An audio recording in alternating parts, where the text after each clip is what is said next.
This is the mochafootball.com. The mochafootball.com. This is the mochafootball.com weekly podcast. Everybody, we have a special treat for you today.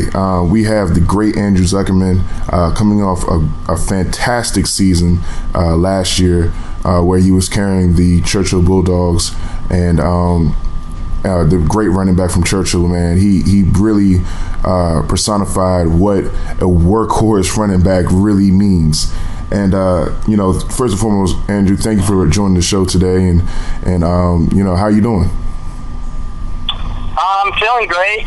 Still recovering from the season. Right. Looking forward to the new season's coming up and track and lacrosse. Right, absolutely. Before we get into the playoffs and everything like that, and what you think is going to go down, let's talk a little bit about Chuchill Bulldogs football. You obviously had a spectacular season. You rushed for over 1,800 yards. You had a bunch of touchdowns, and you're one of those guys that people definitely think is one of the better players in this county this past regular season. How was it going through the season, man? I remember you talking about your really rigorous post game, post practice recovery. How was it going through the season, with all that load that you were carrying? And what was it like when you talked to your teammates, when you talked to your coaches about what needed to be done game in and game out and your mindset going into the game? Yeah, so for a long time, Chuchill has had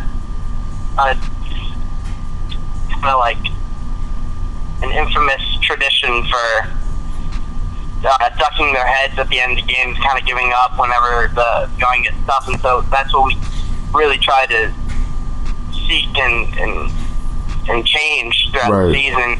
Right. And that all came together, and we played how we truly felt like we could play towards the end of the season, especially in our last game during the senior. That was a great win for us, and it was a great way to go out. Right. And it kind of it just gives a lot of confidence for the next class coming up, and just shows that Churchill's ready to turn the corner, and it takes time, but definitely a good start for Coach Song and the group coming up. I know positive things are going to come our way. Right, absolutely. I mean, did you envision, talking about positive things, did you envision having the kind of year that you had this past season? I mean, I remember talking to you in the offices, and you were preparing yourself for a heavy workload, but you broke a lot of records at Chuchill this season, and there's been plenty of great players at Chuchill, and you're on top of a lot of those lists now. Did you ever think about having over 1,800 yards and doing some of the things that you did this year? Well, I mean, it's actually funny that you say that. I don't typically like to predict or make goals for myself to hit a certain point. Right. But more so, I kind of just wanted to exceed the expectations of others, because a lot of people on mochafootball.com didn't think that I was going to have a season that I did. Right. And that was kind of my goal, is to not only, it wasn't to get a certain stat or a certain amount of yards, but more so prove to people who had negative thoughts about me wrong. Right. That's my main focus. Right. But I'm glad everything turned out the way it was. It's not all me. Definitely had to put a lot of credit towards my line, my coaches, and pretty much everyone who was there to get us ready for the games during practice. We had to get on our scout team a lot during the year, and I really think that they did a good job towards the end getting us ready. And I could see the improvement with each player throughout the year.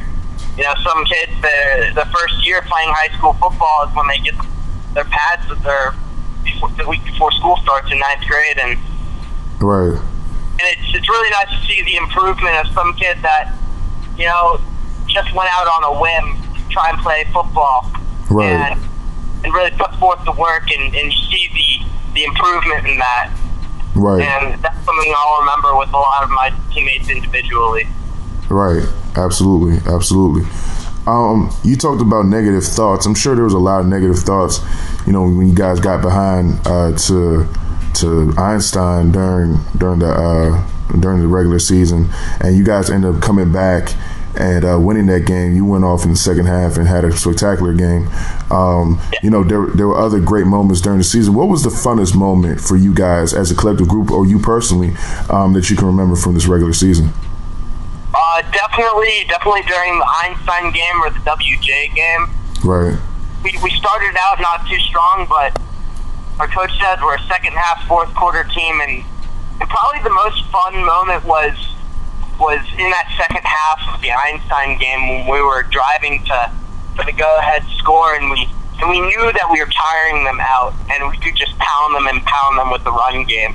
Right. It didn't matter how many guys they loaded in the box. I mean, you saw maybe WJ, they had 11 guys in the box, and we still ran on them. Right. So it was kind of that feeling that no matter where you line up, you have that mentality that they're not going to stop us. Right.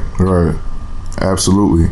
A lot was made this season about, the numbers that you guys had on the team. I believe you guys had somewhere around like 30 kids on varsity this year. And I think we had less than last year, actually. Okay. So, I mean, and on top of that, you guys had injuries too. So you guys were dealing with a lot. You had your starting quarterback injured for 90% of the season. There were a lot of things that were going on, but you guys still put forth a valiant effort. Obviously Coach Song has instilled a lot of things into the team and instilled a lot of things into the program. How do you see Churchill football going forward? And do you think that there are a lot of good building blocks and maybe some more kids being interested in coming out and playing for the team? And do you think that next year and the years going forward are going to be bright spots for Churchill football? Yeah, no, definitely see a brighter future. And I see that in the JV, definitely. I mean, I told Coach Song towards the end of the season that I could see that his methods were working, and all it takes is just everyone to buy in with that. He just needs a fresh start with a new class. Right. And we're going to get that with the freshman class and the JV team that came in this year. Right. A lot of problems surfaced because, it's first year with a new coach. Not everyone's used to the regimen that he's got, but I feel like if a class has him for all 4 years, right. I think, and you see that the culture that he brings with the JV, and yeah, I totally buy into it. Right. Absolutely. Transitioning over to these current playoffs, you're one of the few teams. The Church was one of the few teams that actually faced Northwest, QO, and Seneca Valley, and obviously Northwest and QO are facing off in each other, and they're rivals and everything like that. Talk to us about Northwest and QO, kind of what makes those two teams special, and some of the things that you think that both teams should look for to try to attack the other one. Well, with Northwest, you definitely got speed on your side, and then with QO, I thought their game plan was just line up and they'll hit you and they'll run through you. Any way to get downfield. I think for QO to win this game, they're just gonna have to do what they keep doing best: run the ball and kind of attacking Northwest at their weak points, because QO does have some size over Northwest. Right. And for Northwest, for them to play their strength, they're gonna have to just fly around like a chicken with his head cut. Right. Go all out with reckless abandonment. Right, absolutely. And I mentioned Seneca Valley. They're facing Damascus. Obviously this is going to be a tall task for Seneca Valley to try to upset them. Seneca Valley is coming off a big time win versus over Ligonor. What did you see in that game? Obviously, your coach was the coach over there last year. What did you see when you played those guys, and what kind of team they are, and what kind of problems they can possibly pose for the Damascus team that's rolling right now? Man, I mean, one thing to take away from our game against them is they could hit, and right. I was getting hit every single time I got the ball. The moment I got the ball, actually. Right. Yeah. For them to just keep flying around. I mean, they attack hard. They just come down at the ball really hard. And I think that's good if they can attack down the line of scrimmage for no gain. Right. Keep doing and attempt to stop Jake Funk, really. Right, absolutely. You just mentioned Jake Funk. He's a guy that also had a great year along with yourself. Have you seen any film on him? And what makes him a special back in your opinion? Well, I was watching some film on him earlier, and just his ability to get on his feet while still maintaining the speed that he does, right, is a talent that you can't really teach, right, a lot. And that's just God given at that point.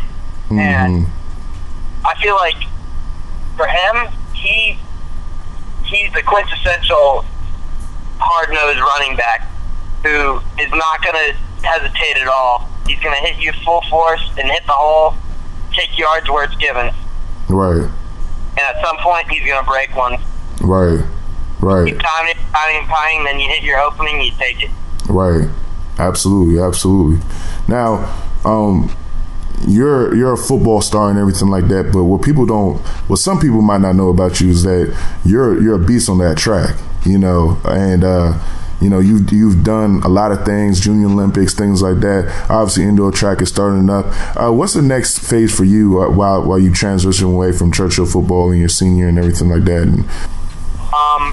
Well, I do run the 55 also, which is just a dead sprint, but you can only get so far with God-given talent in the 55. Right. I feel like in the 500, I can really improve with the amount of work that I put into it, because right. you're only going to get what you put into it.